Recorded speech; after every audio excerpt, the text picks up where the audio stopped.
used to say that David Moyes and David Sullivan were a match made in hell. I used to say it all the time, and I meant from a transfer perspective, probably an awful lot more. But I think I might have been wrong. It may well have been a match made in heaven. I'm a bit worried that what we got now is quite possibly a match made in hell. My concerns were because David Moyes, well, it wasn't us that gave him the label of Differing Dave. It was Everton. It would take a long time to do a transfer. I used to think that Moyes would look for reasons not to sign a player rather than reasons to sign a player. We would delay, and it would cost us players. That there's probably names popping into your head now of players that we were going to get, that we wanted, that we missed out on. It happened quite a lot. And I used to think, if you're going to have a manager like that, then you probably need a chairman who's going to be proactive and look for reasons to sign players. But I thought the club delayed, I thought Moyes delayed, and I thought it was a match made in hell in that sense. But actually, it did sort of work. I think in many respects, David Moyes didn't get frustrated with David Sullivan when David Sullivan would say that there's no money there. I think Moyes spent a lot of money. Moyes spent in his second stint about 450 million quid, which is a lot of money. But there were times, maybe in winter windows or something like that, where either the club didn't get somebody or Moyes himself decided not to bring somebody. And there were times where the club were frustrated and saying to Moyes, bring in a striker. And he'd say, no, I don't want to do that now. So I think there was a level of understanding between each other. Also, Moyes liked to bring in his own players. It didn't matter whether it was Rob Newman, Tony Henry, or anyone else. Maybe his son. He brought his son. His son was part of the scouting group, and his brother Kenny was an agent that would get, as I understand it, would get placed into deals that West Ham were doing. So I think Moyes had his little team. He was happy enough with that, and I think he was probably happy enough if maybe the Sullivans wanted to bring in Will Salthouse on a deal or something like that. He'd say, well, that's okay as well. So actually, it did probably work, and we did okay in transfers. As much as it was frustrating, particularly while we waited 18 months for a striker to replace Sebastian Haller, it could be frustrating, but it sort of worked. However, something that's happened in the last 24 hours, which has got me concerned that we're in a worse position now. Now, as you would know, I'm worried about this transfer window. I think if we muck up this transfer window, I think we're a very, very realistic chance of being at the bottom of the league. I think, there or thereabouts anyway next season. So it's really important. And it's not particularly the fact that we've lost out. It's not the identity of the player. It's the fact that we have lost out. It's the demographic of the player. Let's put it that way. And that's CJ Egan-Riley, young player, out of contract at Burnley, and West Ham have been chasing this player for some time. England under-21 international. Looks like he has some promise, this player, but not anybody I was desperate to get. Not anybody I thought was particularly spectacular, or would even, you'd think, overly make an impression on West Ham's first team. And I think you've got to bring a little bit of context into this in terms of West Ham's first team. West Ham have just released Kurt Zouma for nothing. Now, I know he's got dodgy knees and all the rest of it. We paid £25 million for that central defender. Bought him from Chelsea, big wages. That was nothing exceptional. We paid £30 million for Nayef Aguerd. Even the guy that we don't really use very much, Konstantinos Mavropanos, 18 million pound. We spent £40 million on Max Kilman, and we've just gone and completed the loan deal for £35 million of Jean-Claire Todibo, who's been capped by France twice and used to play for Barcelona. My point is the money we spend big bucks. We spend big, big money on central defenders.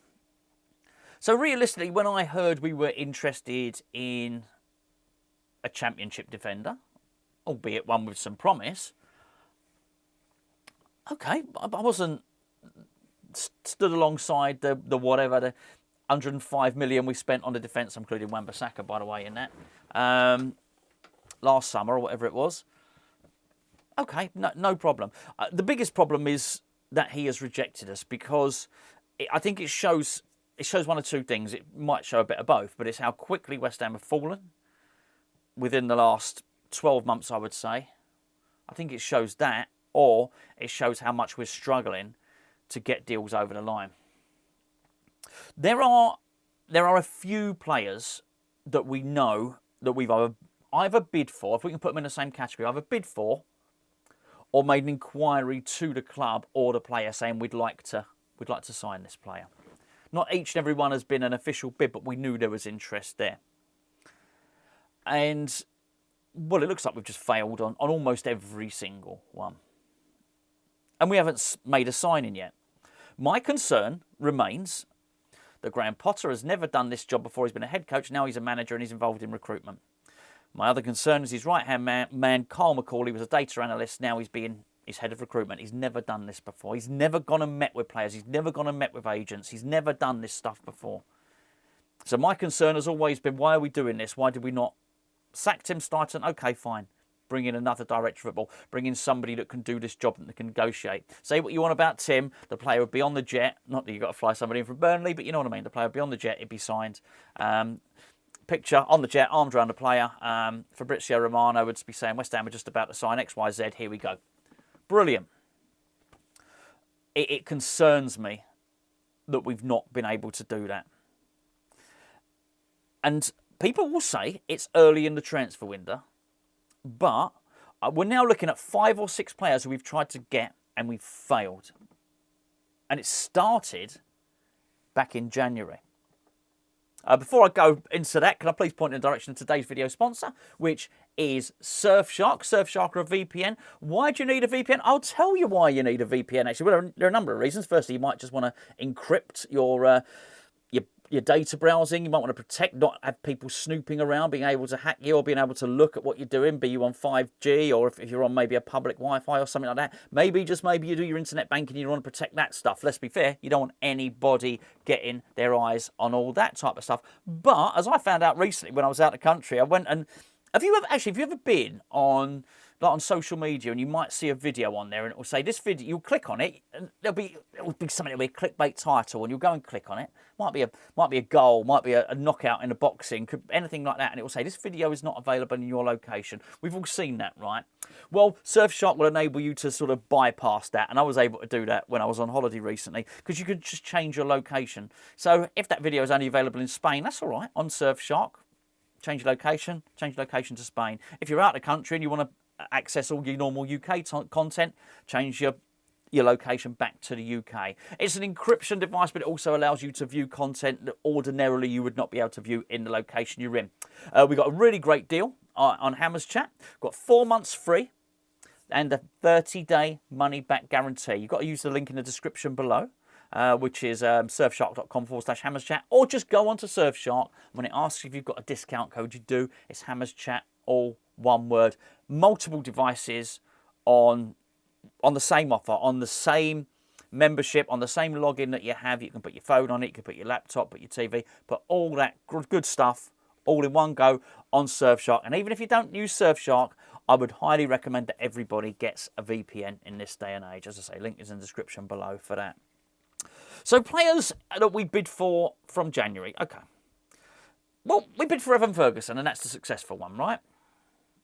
But I could offer you mitigation as to why that happened, because there was already a relationship. You would hope, because you hear this, you would hope that Graham Potter would be able to pick up the phone to his old employers and get a player in Evan Ferguson who wanted to play for him. Forget what happened with Evan Ferguson. It was let's be fair, it was a shit show. A waste of everybody's time and money. But forget that. Rewind back to then. Ferguson wanted to go and work with his old boss. Graham Potter had said, yeah, I need you. We got a bit of a crisis at West Ham. Brighton wanted to let him go because he was struggling to get into the first team. He'd returned back to fitness. The rest you know. It's an easy one, right? My point is, that one didn't require any agents or any scouting. It required none of that normal stuff that but ordinarily, you're going to go and buy a player. You scout them again. You do your analysis. You speak to the agent. You speak to the club. All that stuff didn't need to be done. But nonetheless, it was a transfer. The other, we turned down Banzuzi. Well, I say we mucked that up in terms of negotiation with Karen Brady. But the other one we really tried to get was Junior Krupi. Now, I thought this was... He may or may not be a really good player. We'll see next season at Bournemouth. The point of the matter is we failed. This was a failure of the system rather than a failure of any one individual. Why did we not know that we were trying to buy from a club owned by the Bournemouth owner. It was quite clear what was going to happen there, and then it happened. We wasted our own time chasing him. It was a failure. Basically, we attempted it. It failed.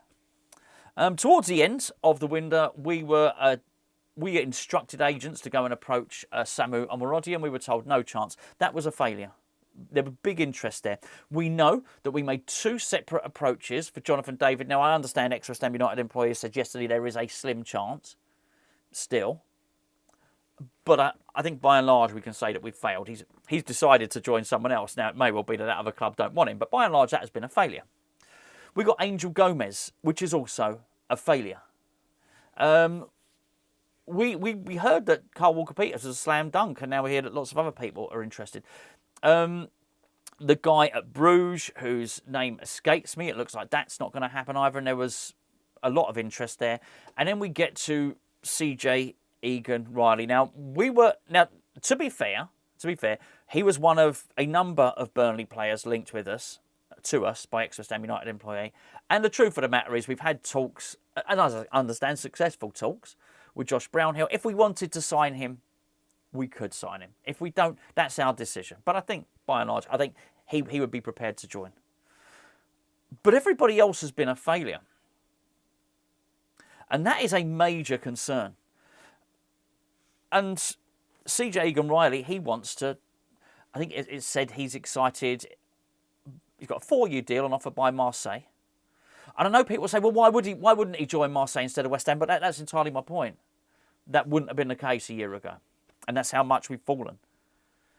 So then you need someone who's going to persuade him to come here for the project. And the very words that you see, go and do a search now, that CJ Egan-Riley is excited by the project put forward to him by Roberto de Zerbi. We know that Graham Potter's phoning people, but we're getting exactly the opposite. We're getting people saying they don't like the football West Ham. Banzuzi said it, don't like the football West Ham are playing. Angel Gomez said it, don't like the football West Ham are playing. But at the moment, we seem to be a team who are not willing to spend the money. Basically, we're being tight-fisted. Whether we're skint or whether we aren't skint, we're still not spending the money. And a team that are not seen as attractive to join because I think, number one, we're not seen as a club on the up. And I think, number two, we're not seen as playing attractive football. I do believe, and let's get back to what I said at the start of the video, it's almost a match made in hell. I keep saying the same thing. I will chill out when we sign somebody. Now, the truth of the matter is the transfer window is closed. Right now, it's closed for 6 days. Reopens again on the 16th. But we can't keep having these near misses. Because when you look back 12 months, West Ham, whether you think Jean-Claude Todibo is a good player or not, rewind back 12 months. Manchester United wanted Jean-Claude Todibo, and at the time, nobody knew they were going to struggle all season. Not on the foot of the table, anyway. Manchester United wanted him. They had to drop out because Sir Jim Ratcliffe his Ineos company had a stake in Nice, so they weren't allowed to sign him, which left West Ham and Juventus in the run-in for Jean-Claude Todibo. Todibo wanted to join Juventus, but in the end, Tim Steiter managed to persuade him to join West Ham. And West Ham managed to negotiate so well with Nice that we outbid Juventus and managed to get the player. Both on personal terms, convincing the player, and in terms of financial, we were able to convince Nice and the player. And this was by any metric, when you're just looking at negotiation, not how successful the player is going to go on and be, that's a successful negotiation. You fast forward another 12 months, and you have a player in CJ Egan-Riley who's available for nothing, who is an England under-21 player, who may or may not be good enough to even get into West Ham's first team, and even he doesn't want to join West Ham. And when it gets that bad, you start to realise how far the club have fallen in that time, and that is why it's just really important when that transfer window reopens, we need to nail a transfer. We need to get one, because I think the perception of West Ham is quite bad now. It's quite negative. If I'm a player looking at West Ham, if I'm an agent looking at West Ham, and I'm trying to advise my client, I'm looking at it and saying, they're not signing. Not only are they not signing anyone, Paqueta might go, Kudus might go, so on and so forth. Not only not selling anyone, their better players are leaving. Factor in our league position last season, and you can see why we're struggling.